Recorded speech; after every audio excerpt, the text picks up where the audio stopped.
5 rakyat Malaysia di Gaza selamat dan usaha tangani isu jerebu dipergiat. Itu antara fokus sidang Dewan Rakyat hari ini. Kita langsung ke Parlimen bersama Syazwani Samsuh. Ya Hazel, proses evakuasi bagi membawa pulang seorang doktor yang merupakan rakyat Malaysia di Semenanjung Gaza sedang dipergiat Wisma Putra. Menurut Menteri Luar Datuk Seri Dr. Zamri Abdul Kadir, usaha itu mendapat kerjasama kedutaan Filipina di sana. Iaitu ada 5 rakyat Malaysia yang berada dalam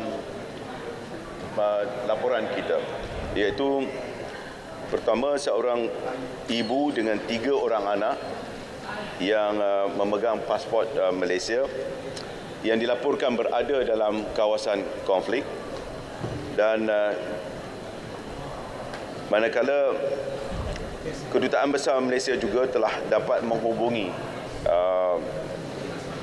seorang doktor iaitu Nurul Ain Latif.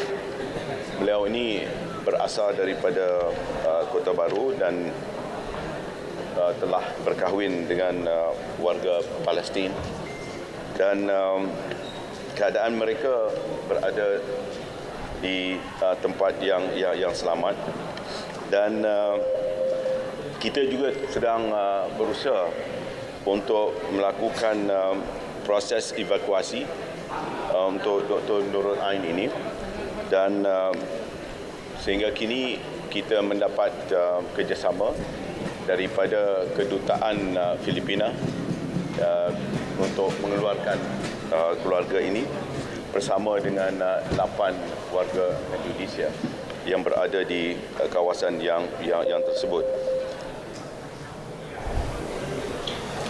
Penyataan bagi menjawab soalan Ahli Parlimen Bakri Tan Hong Ping yang ingin tahu usaha kerajaan dalam menangani konflik berkenaan. Semalam Wisma Putra mengesahkan 5 rakyat Malaysia iaitu seorang wanita dan seorang ibu bersama 3 anaknya berada di tebing barat ketika ini, dengan Kedutaan Besar Malaysia di Amman sentiasa menghubungi mereka. Baik saudara, kita beralih ke perkembangan jerebu. Terdapat kekangan bagi mewujudkan perundangan rentas sempadan khusus menangani masalah jerebu yang berpunca dari negara jiran. Menteri Sumber Asli, Alam Sekitar dan Perubahan Iklim Nik Nazmi Nik Ahmad bagaimanapun berkata, pendekatan diplomasi dan menerusi kerjasama teknikal dan kajian saintifik di bawah Perjanjian ASEAN mengenai pencemaran jerebu merentas sempadan AATHP telah dilakukan. Antara kekangan untuk kita ada satu perundangan rentas sempadan ialah kerana ia perlu disokong oleh peta lokasi, koordinat, maklumat pemilik tanah dan syarikat yang beroperasi di lokasi kebakaran. Jadi jika tidak ada kesediaan dengan negara jiran tersebut, kerana ini melibatkan kedaulatan mereka, maka kita tidak akan dapat menguatkuasakan perundangan tersebut. Kerajaan juga akan menambah baik pelan komunikasi insiden jerebu rentas sempadan. Pada 6 Oktober lalu, Kementerian dengan kerjasama Kementerian Luar telah mengemukakan nota diplomatik kepada Indonesia bagi memaklumkan situasi jerebu di Malaysia dan kesediaan negara untuk bekerjasama dalam operasi pemadaman segera kebakaran yang berlaku di Sumatera dan Kalimantan. Beliau menjawab pertanyaan yang dikemukakan Wakil Bagan Serai Datuk Idris Ahmad. Baik, Dewan Rakyat hari ini turut dimaklumkan seramai 462 graduan sarjana dan 3 graduan doktor falsafah direkodkan mengikuti program kejuruteraan aero angkasa.